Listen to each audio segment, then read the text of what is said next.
Y dijo, hágase la luz, hágase el sonido. Y desde entonces, Thomas Edison fue considerado como un dios en la Tierra. En las imágenes del documental, Edison aparece como un hombre mayor, frágil y sordo. Sin embargo, fue el hombre más destacado y brillante de su generación. Ideó ingenios y aparatos que nadie antes hubiera soñado posibles.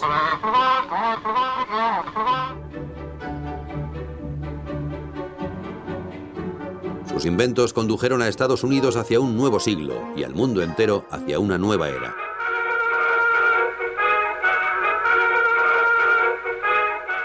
Y en cierto modo, Thomas Alva Edison tuvo suerte. Suerte de haber nacido justo cuando la nueva tecnología empezaba a transformar el país. Los postes telegráficos se extendían de un extremo a otro de Estados Unidos y sus redes comenzaban a cubrir todo el país. Por primera vez, las personas podían comunicarse en un instante a pesar de la distancia. El repiqueteo del telégrafo cambiaría para siempre el tejido socioeconómico de Estados Unidos. En 1844, Morse envió el primer mensaje telegráfico de Washington a Baltimore. 3 años después, Thomas Edison nació en Milán, Ohio, una población ribereña del lago Erie. La ciudad de Milán estaba en pleno auge y poseía uno de los puertos más comerciales del país. El padre de Edison, Sam, dirigía una empresa maderera. El negocio iba lo suficientemente bien para adquirir una buena vivienda en Milán. Cuando Tom cumplió 7 años, Milán se sumergió en la crisis económica, y también la familia Edison.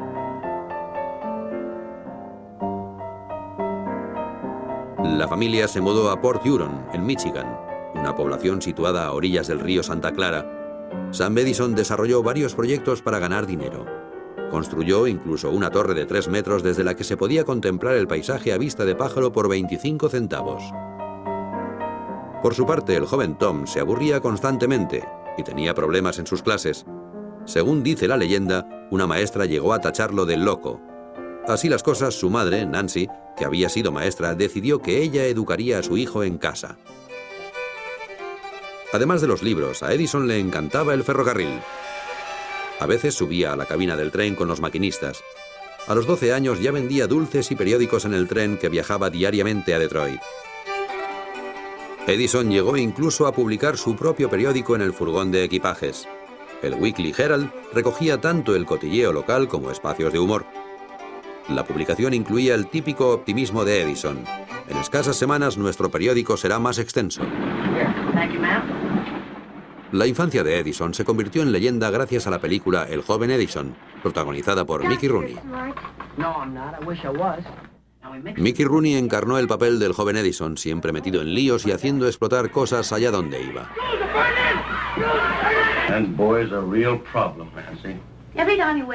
Es difícil diferenciar la realidad de la ficción al hablar de los primeros años de Edison.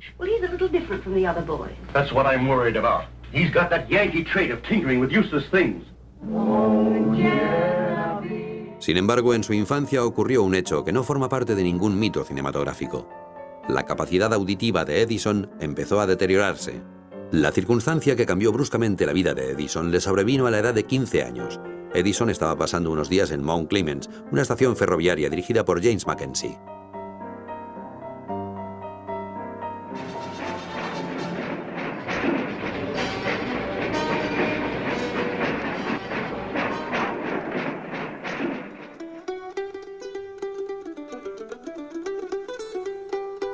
Eternamente agradecido, James Mackenzie enseñó a Edison a manejar el telégrafo y muy pronto Edison encontraría un trabajo en la oficina de telégrafos de Port Huron.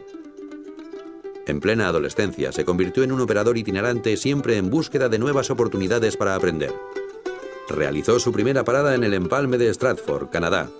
Luego se mudó a Adrian, Michigan, a Fort Wayne, Indiana y a un sinfín de ciudades de la mitad oeste del país. En 1860 era bastante habitual este tipo de desplazamientos. Durante sus viajes, Edison encontraba tiempo para escribir a su familia. Ahora ya no parezco un niño, les decía. Continuó interesándose por todo lo relacionado con la química y la electricidad y experimentaba con el telégrafo. El telégrafo era una auténtica tecnología punta que atraía tanto a la gente como hoy puede atraer la informática. Edison pensó que la electricidad podía mejorar los procesos políticos. Por ello, su primera patente fue para un contador eléctrico de votos. El objetivo era acelerar el proceso de votación en la Asamblea Legislativa, justo lo contrario de lo que deseaban los legisladores. El fracaso comercial de este primer invento solo sirvió para que Edison se dedicara a ello aún con más empeño. Próxima parada, Wall Street, Nueva York. El distrito financiero era una maraña de cables que comunicaba las agencias de bolsa con la bolsa misma. Así, la información se transmitía a gran velocidad. Edison, ya conocido entonces como un as de la mecánica, fue elegido para diseñar teleimpresoras nuevas que transmitieran el precio del oro y de la plata. Además, desarrolló un telégrafo revolucionario con el que se podían enviar 4 mensajes a través de un solo cable.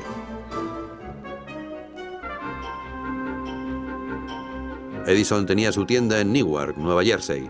En esta foto legendaria, todos sus trabajadores posan en la calle, mientras Edison aparece en el 4º piso, seguramente porque en el trabajo no le daba tiempo para bajar. Eso dice la leyenda, pero en realidad nadie sabe si el que asoma la cabeza por la ventana es él. Se afirma que uno de sus empleados era una secretaria de 16 años llamada Mary Stilwell, que al cabo de 3 meses de noviazgo se casaría con él. En 1876, los americanos organizaron una fiesta en Filadelfia para celebrar el centenario de la nación. Thomas Edison cumplía 29 años y estaba a punto de dejar atónito al mundo entero. Abrió otro laboratorio en Nueva Jersey. Se trataba de su fábrica de inventos. Se rodeó de los mejores mecánicos y electricistas con un objetivo: lograr una nueva patente cada 6 meses.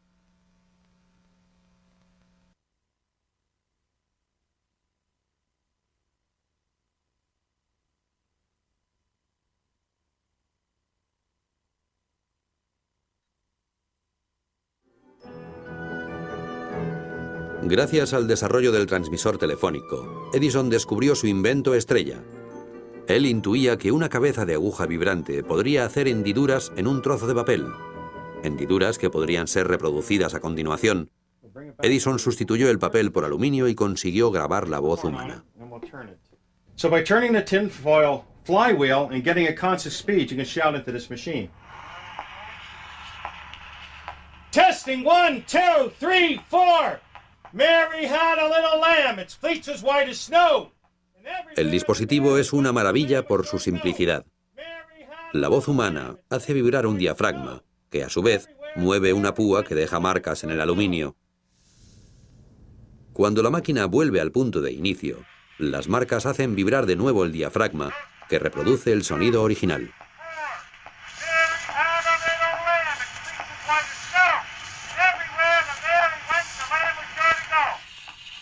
A finales del siglo XIX nadie imaginaba que una máquina pudiera reproducir sonidos.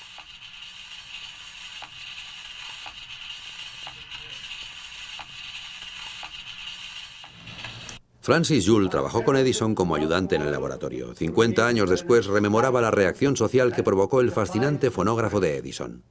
La gente se agolpaba en la fábrica para escuchar la máquina parlante. Una simple máquina. Era increíble. Siempre recordaré el día que presentaron el fonógrafo ante la Academia Francesa de Ciencia.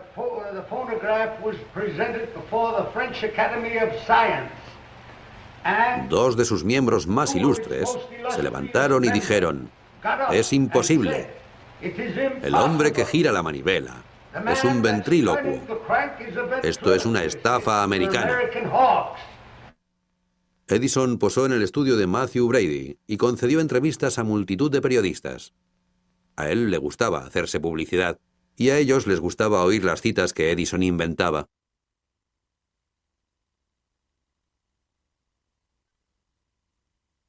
La más famosa es la que describía la genialidad que, según él, está compuesta de un 1% de inspiración y de un 99% de transpiración.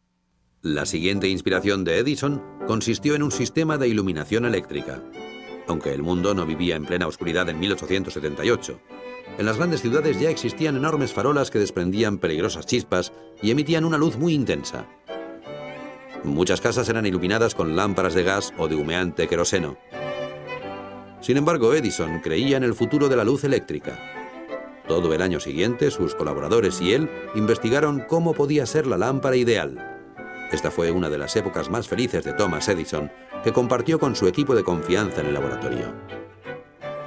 Les llamaba mis chicos, o mis amigachos, y a él le llamaban el viejo. En algunas ocasiones, cuando se tomaban un descanso por la noche, se sentaban juntos alrededor del órgano situado al fondo del laboratorio. Lo que más hacían era trabajar. Edison solo dormía 4 o 5 horas. El resto del tiempo lo ocupaba en el laboratorio. Al cabo de un año de experimentos, asentaron las bases de la lámpara incandescente. Pero Edison todavía no había encontrado el filamento capaz de emitir luz de forma continua y soportar el paso de los electrones. Lo intentó con el platino y con multitud de materiales. Por fin, en octubre de 1879, Edison probó con una alternativa muy sencilla, un hilo de carbón. Una vez cerrada la bombilla herméticamente, la ponía en el comprobador de luz, o como nosotros lo llamábamos, el guardián de la muerte. La conecté a la corriente. Edison apartó su silla, yo retrocedí un poco y permanecimos observando la bombilla. Aquel día la bombilla aguantó heroicamente. Edison rebosaba satisfacción. Los encargados de todos los departamentos se asomaron para ver esta pequeña maravilla. Edison dio la exclusiva a un periodista amigo suyo del New York Herald, y la reputación del genio más destacado del país se afianzó. Pero la bombilla incandescente fue solo el principio. Edison había prometido iluminar la zona sur de Manhattan, y eso requería un sistema completo de dinamos y cables de transmisión. Edison vivía para su trabajo, pero su familia no. Sus 3 hijos apenas le veían, y su esposa, Mary, padecía continuamente de diversas enfermedades. En 1884, Mary Stilwell Edison murió a la edad de 29 años.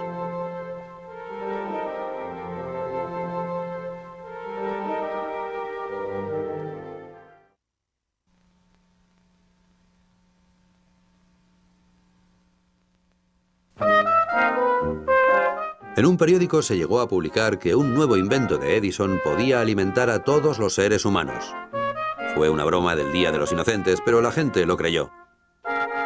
Gracias a la promoción de Edison se logró vender una medicina capaz de aliviar todo tipo de dolores y afecciones.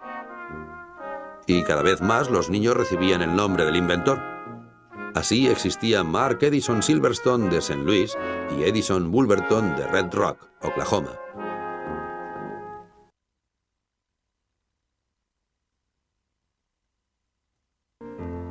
Thomas Edison era un viudo de 38 años y una leyenda viva cuando conoció a una mujer casi 20 años más joven que él.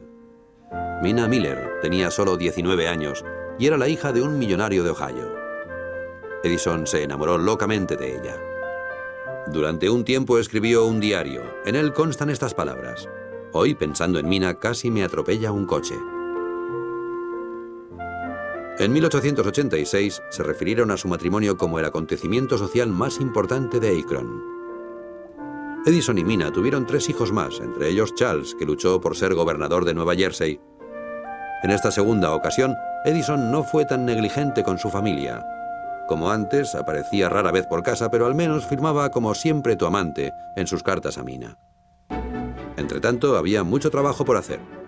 En 1887, Edison inauguró un gran laboratorio nuevo en West Orange, Nueva Jersey. Allí, a pocas manzanas de distancia, compró una mansión para su esposa. Edison había abandonado el fonógrafo hacía ya 10 años y ahora comenzaba a dedicarle de nuevo toda su atención hasta que lo terminó. El fonógrafo se empleaba en las galerías comerciales que iban abriéndose por todo el país. Por 5 centavos, los clientes podían escuchar 2 minutos de música.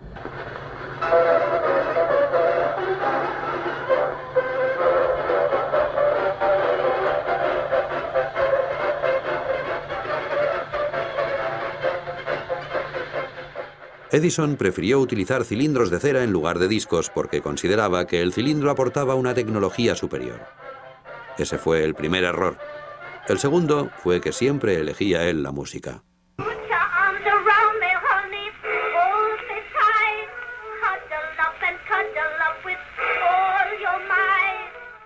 A pesar de su sordera casi absoluta, Edison elegía lo que a él le gustaba y esperaba que a todo el mundo le gustara también. Incorporó el fonógrafo a muñecas parlantes que recitaban poesías para niños. Por ejemplo, Little Jack Horner.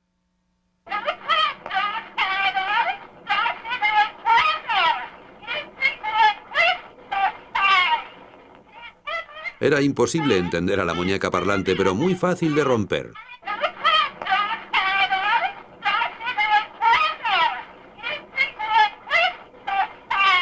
Edison diseñó una cadena de montaje para producir 500 muñecas al día. Fue un fracaso, aunque no comparable con el que vendría a continuación. La inmensa ciénaga, como él la llamaba, fue su obsesión durante más de una década. Compró unas 8.000 hectáreas de tierra donde yacían depósitos de mineral de hierro. Edison patentó un separador magnético enorme, cuya supuesta función era extraer y aislar el valioso mineral de hierro. El gran inventor pensó que sería su invento más espectacular. Edison diseñó un complejo sistema de cintas transportadoras y demoledoras. Era una maquinaria muy cara que se averiaba con frecuencia. Incluso cuando el sistema funcionaba, había más de un problema fundamental. A la edad de 53 años, emprendió un nuevo proyecto, la fábrica de cemento Portland Edison. Se convirtió en uno de los fabricantes de cemento más destacado del país.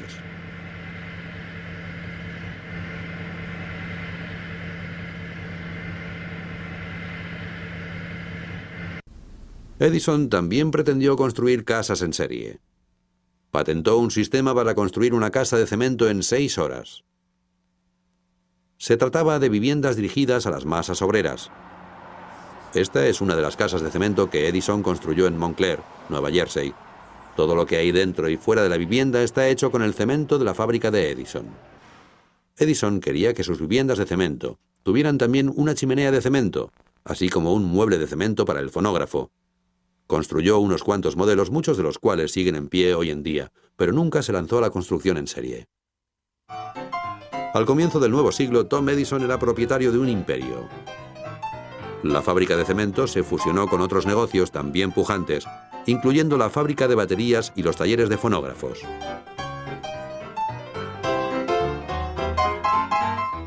Algunas de sus primeras empresas se fusionaron para constituir la Compañía General Eléctrica Edison, que acabó prescindiendo de su nombre cuando Edison dejó de ser el propietario mayoritario. Pero Tom siguió poseyendo una gran cantidad de compañías que producían centenares de productos, desde ventiladores hasta muebles para niños. Sus baterías se utilizaron para alimentar cortacéspedes experimentales e incluso una canoa eléctrica. Edison también experimentó con un automóvil que funcionaba con baterías y pensaba que sería el coche del futuro. En total, Edison tenía miles de empleados a su cargo y millones de dólares de beneficios.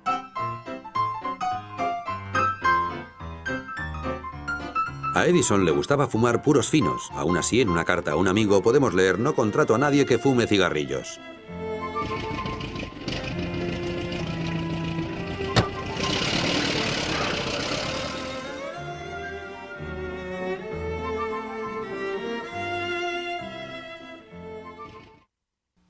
A finales de la década de 1880, Edison y los suyos centraron su atención en un aparato nuevo. A Tom le fascinaba el trabajo de Edward Muybridge, un fotógrafo británico que estudiaba a los animales en movimiento. Edison empezó a trabajar en un invento que haría con el ojo lo mismo que el fonógrafo con el oído. El equipo de Edison ideó un cilindro semejante al fonógrafo. Al rotar el cilindro, una serie de fotos pequeñas conseguían una sensación de movimiento. En el aparato, llamado cinetógrafo de espiral, se incluía una banda sonora rudimentaria. Edison se dedicó a la mejora de la cámara cinematográfica. Gran parte de este trabajo corresponde a su ayudante Dixon, que aparece aquí tocando el violín. Todavía ahora se cuestiona el exceso de crédito que se le concede a Edison, pero en la patente aparece el nombre de Thomas Edison y, de hecho, dejó huella en todo el proceso de invención. Había que conseguir que las fotografías, el film y la óptica funcionaran bien. Otra cuestión es mover el film de forma constante, ya sea en una cámara o en un proyector. Y si tenemos en cuenta los primeros documentos, es Edison quien tenía las ideas y los apuntes clave, y quien poseía la experiencia para tratar la parte electromecánica. Edison fabricaba kinetoscopios que funcionaban con monedas. Su intención era ser el propietario de las películas. Así pues, en 1893 creó el primer estudio cinematográfico en las dependencias de su laboratorio de West Orange. El edificio retumbaba. Lo denominamos la Negra María porque estaba cubierto de papel negro por dentro y por fuera. Los primeros temas eran simples. Por ejemplo, un hombre estornudando, una mujer bailando o una pareja besándose. El señor Jim Corbett pagó $50 para boxear en la Negra María. Incluso 2 gatos se pelearon, aunque esto seguramente de forma gratuita. No se puede afirmar si hubo quejas por la violencia de las películas. La gente de todo el país pagaba gustosamente los 5 centavos para ver unos segundos de proyección, y muy pronto el público demandaba películas más largas, películas con argumentos, y que se pudieran ver en el teatro. En 1903, Tom produjo El gran robo en el tren, un western clásico sobre la lucha entre el bien y el mal. También construyó un estudio de $100.000 en el Bronx. Sin embargo, Edison pronto fue sustituido por Griffith y otros pioneros de la industria del cine.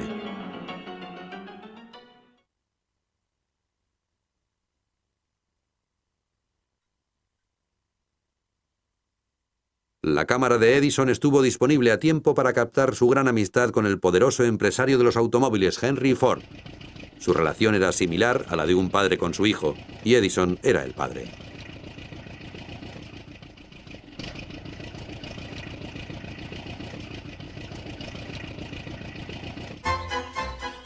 Edison y Ford solían ir juntos de camping una vez al año, acompañados normalmente por el magnate Harvey Firestone y el naturalista John Burroughs. En una de estas salidas, Edison arbitró una competición de tala de árboles entre Ford y Burroughs.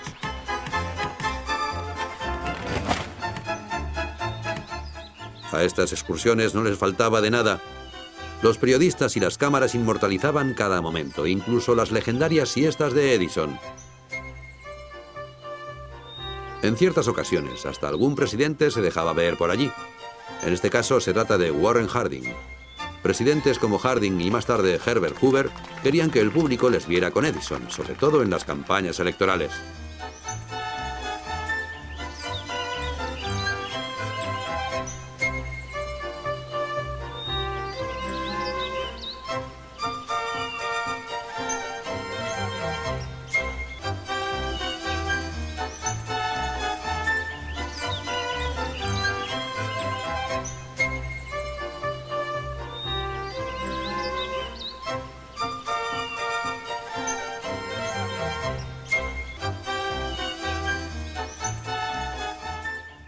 Al trío de Ford, Edison y Firestone les gustaba hablar del valor del trabajo.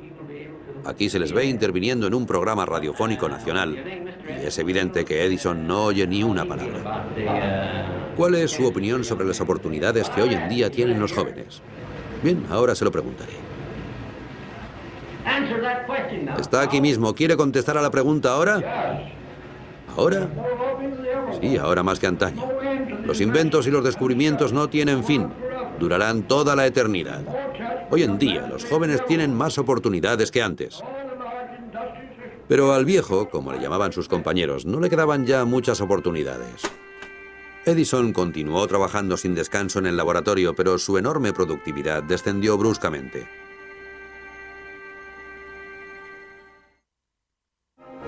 En los años que siguieron a la Primera Guerra Mundial, Edison seguía siendo un símbolo estadounidense y se enfrentaba a una nueva obsesión. Estados Unidos dependía de forma vital de la importación de caucho.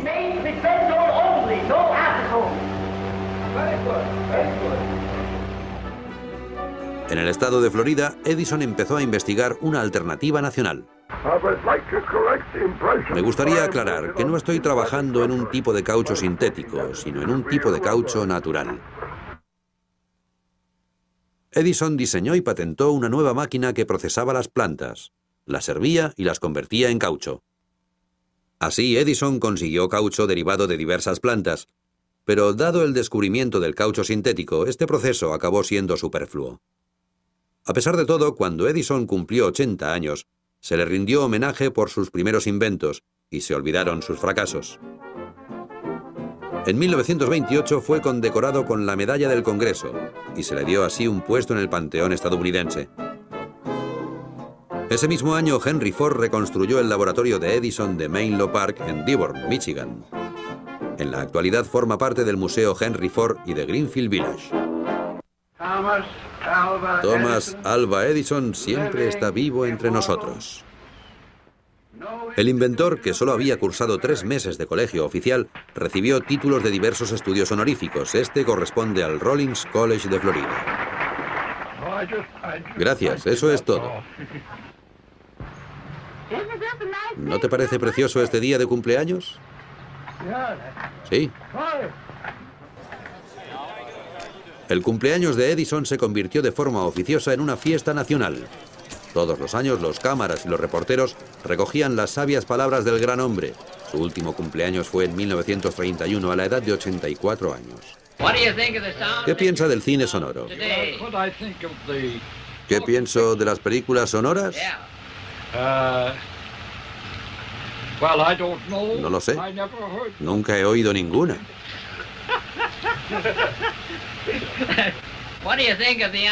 ¿Qué opina de la teoría de Einstein? No puedo opinar porque no puedo entenderla. Antes de fin de año, Tom Edison murió en su casa de West Orange. Edison representaba el espíritu estadounidense y su muerte desató un período de duelo nacional.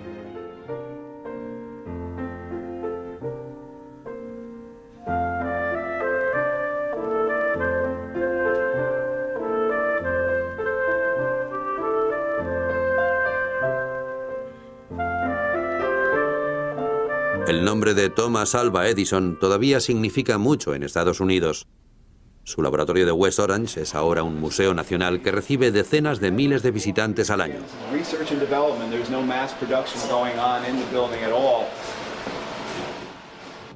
Un equipo de arqueólogos de la Universidad de Oakland, Michigan, ha estado excavando en los restos de la casa donde transcurrió la infancia de Edison en busca de pistas que aclaren su genialidad.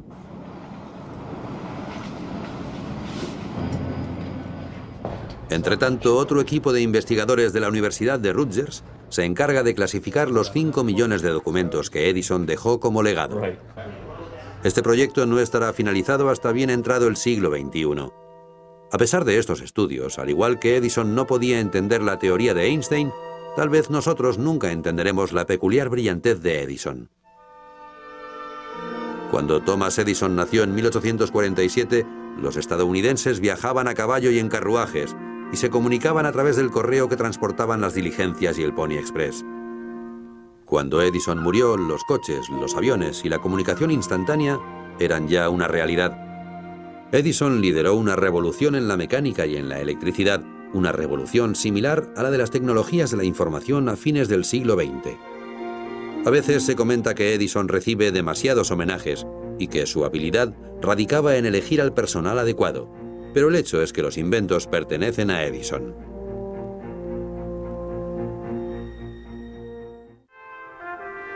Dos años después de su muerte se le concedió una patente por un sencillo aparato para el campo de la galvanización.